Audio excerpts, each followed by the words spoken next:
নিয়ে এসেছি শিমের পাতুরি, যেটা কিনা বানানোতে ভীষণ সহজ, খুব অল্প মশলাতে হয়, অল্প উপকরণ থাকে এবং খেতে অপূর্ব।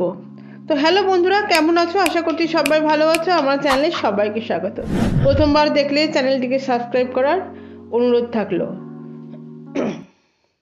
তো দেখো, এখানে আমি শিম নিয়েছি, মোটামুটি 250 গ্রাম মতো শিম আছে এবং শিমটাকে কিন্তু প্রথমে ভালো করে আমি ধুয়ে নিয়েছি। তো শিমটাকে এরপরে আমার কেটে নেবার পালা। তো দেখো, দুটো দিক কিন্তু একে একে কেটে নেবো। তো প্রথমে দেখো একটা দিক কেটে নিয়েছি এবং শিরাটা দেখো বের করে নিলাম মাঝখান থেকে, এবং দেখো দ্বিতীয় দিকটাও কেটে নিলাম এবং শিরাটা বের করে নিচ্ছি। এখানে শিমটা যেহেতু বড় ছিল সেই কারণের জন্য আমি মাঝখান থেকে আবার কেটে নিলাম, এবং দেখো তাতেও কিন্তু শিরার কিছুটা অংশ বেরিয়ে গেল। আমার শিমগুলো যেহেতু পুরোটা সবগুলোই বড় বড় ছিল সেই কারণের জন্য আমি প্রত্যেকটা শিমকেই 2 খণ্ড করে কিন্তু কেটে নিয়েছি। তোমাদের শিম যদি ছোট হয় সেক্ষেত্রে তোমরা কিন্তু শিমটাকে 2 খণ্ড না করলেও চলবে।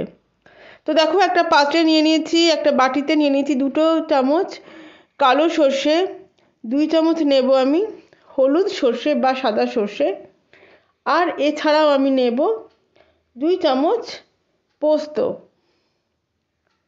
আর এই সমস্তগুলোকে কিন্তু অল্প একটু জল দিয়ে কিন্তু মিনিট 15 মতো আমি কিন্তু ভিজিয়ে রেখে দেব, যাতে কিনা আমি একটা মিশ্রণ বানাবো, যাতে কিনা মিশ্রণটা বানানোটা খুব সহজ হয়ে যায়। তো দেখো, মিক্সার গ্রাইন্ডার নিয়ে নিয়েছি এবং তাতে যথারীতি সেই ভেজানো সর্ষে পোস্তগুলো নিয়ে নিয়েছি এবং দিয়ে দিয়েছি একটুখানি কাঁচা লঙ্কা দিয়ে এরপর একটা কিন্তু খুব সুন্দর একটা মিহি পেস্ট বানিয়ে নেব।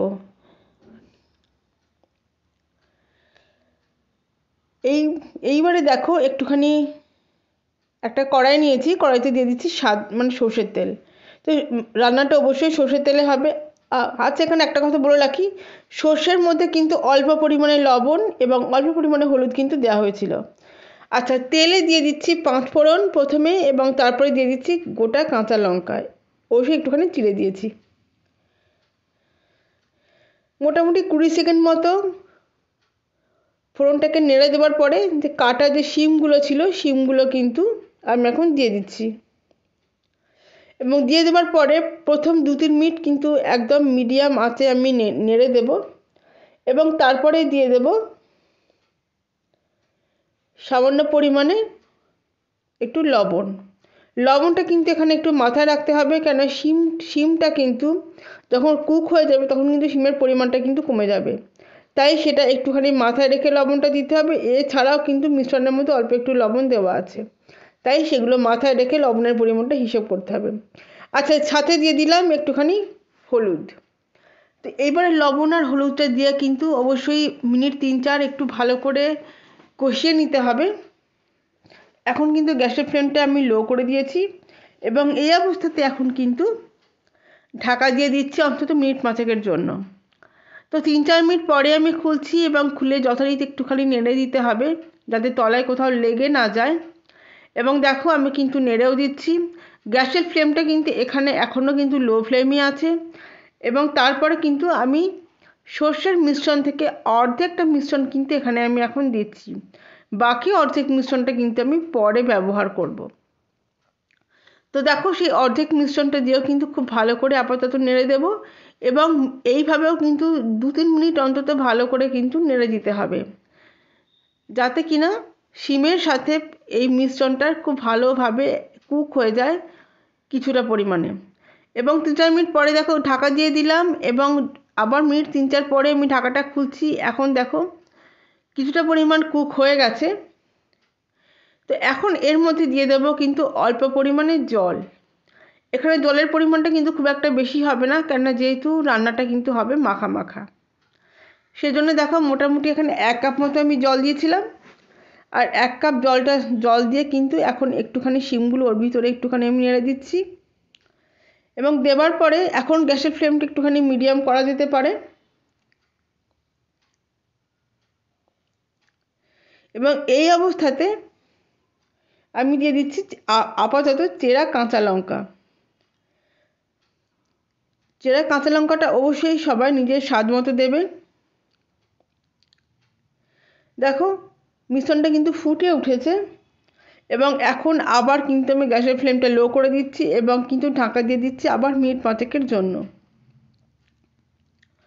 এখন 5 মিনিট পরে আমি খুলছি এবং খোলার পরে দেখো জল কিন্তু আর অল্প অল্পই আছে, খুব একটা বেশি জল নেই। এখন প্রথমে চেক করে নিতে হবে যে শিমটা আমার পুরোপুরি সিদ্ধ হয়ে গেছে কিনা। তো দেখো আমি কিন্তু দেখে নিচ্ছি যে শিমটা সিদ্ধ হয়ে গেছে কিনা। হ্যাঁ, শিমটা কিন্তু সিদ্ধ হয়ে গেছিলো।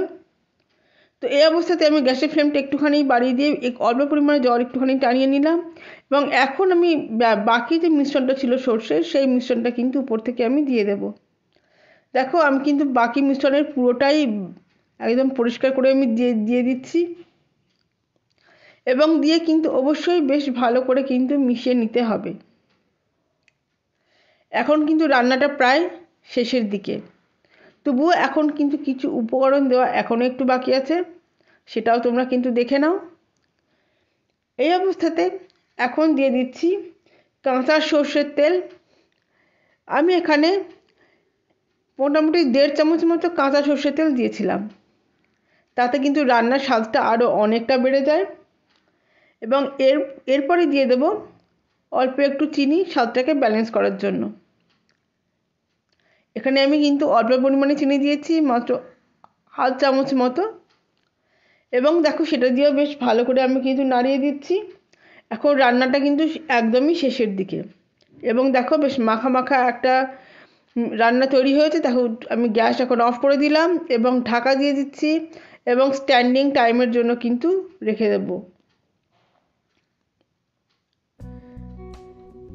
মিনিট 7 পরে আমি খুলছি এবং দেখো ঢাকা খুলে এখন কিন্তু আমি পাত্রে সার্ভ করে দিচ্ছি। আমাদের শিম পাতুরি কিন্তু একদম তৈরি হয়ে গেছে।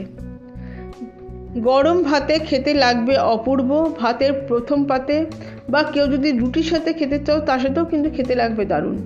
তোমাদের কেমন লাগলো তোমরা অবশ্যই কমেন্ট করে জানিও। ভালো লাগলে লাইক এবং সাবস্ক্রাইব করার অনুরোধ থাকলো। পাশে রাখা বেল আইকনটা কিন্তু প্রেস করতে তোমরা ভুলো না।